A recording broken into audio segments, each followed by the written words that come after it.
There are two events that have taken place last week out of the Obama administration that, in my judgment, could have biblical dimensions to it.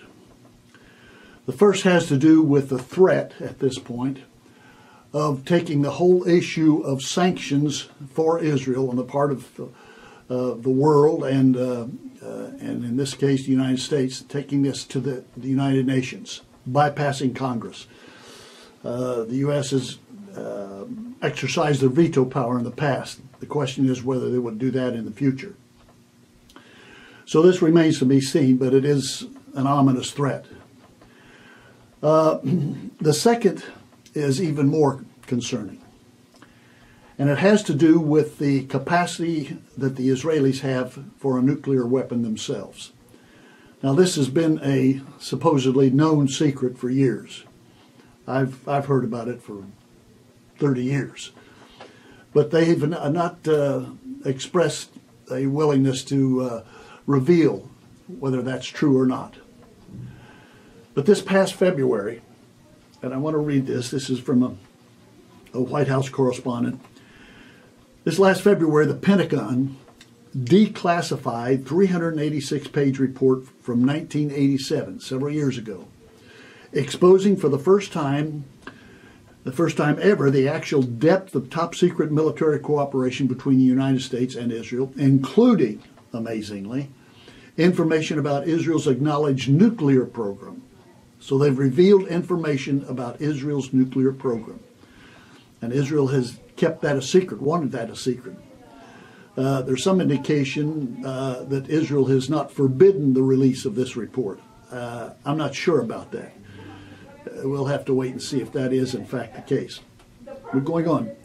In view of the caustic tension which has increased lately between Washington and Jerusalem, and this is growing, it's deepening, it's intense. The timing of the publication's declassification after a long legal process might raise a few eyebrows. I have some knowledge about the build-up process of Israel's nuclear capacity, and after reading the report in question, I must express my astonishment. I have never seen an official American document disclosing such extensive revelation on subjects that until now were regarded by both administrations as unspeakable secrets. Unspeakable secrets until now. The report describes in detail the march of the Israeli military technological advancements in the 1970s and 80s.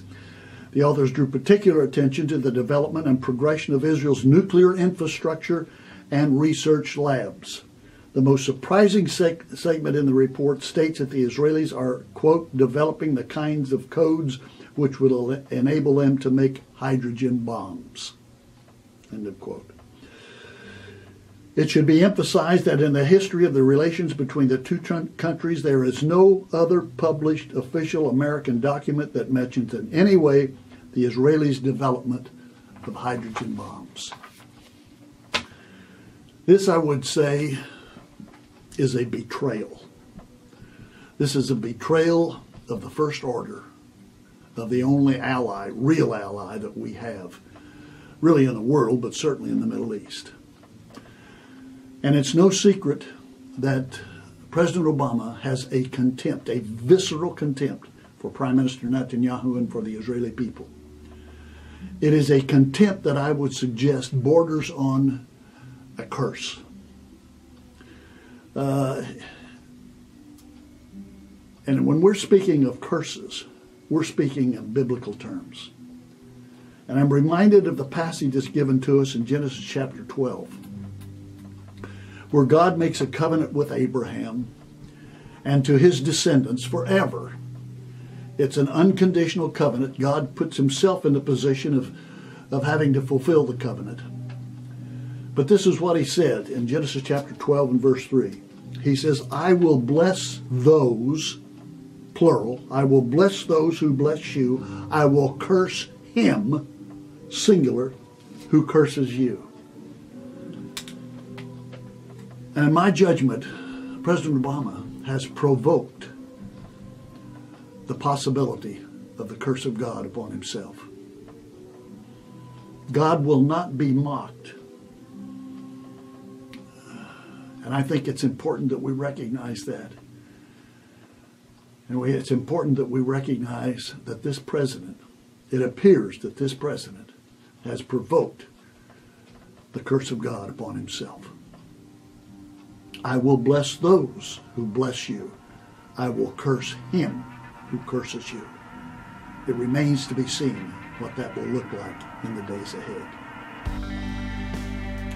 Till next week, Ode Ki Yavo Shiloh, or until Messiah comes, Yivareka Yahweh.